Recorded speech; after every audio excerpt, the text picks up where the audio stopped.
Chinese inventor creates DIY 3D printed robot that drives, swims, and flies.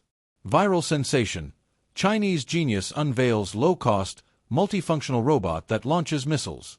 A Chinese DIY genius has created a sensational robot that can drive, swim, fly, and even launch small missiles, all made with a 3D printer. Now a viral sensation across Chinese social media platforms, the creation is being celebrated as a major leap in low-cost battlefield technology. The video shows a compact, tank-like robot that looks like something out of a sci-fi movie.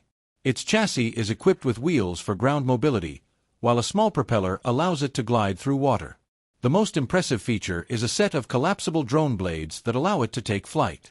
The creator also demonstrates its ability to fire small projectiles from a mounted launcher, showcasing its potential as a multifunctional device.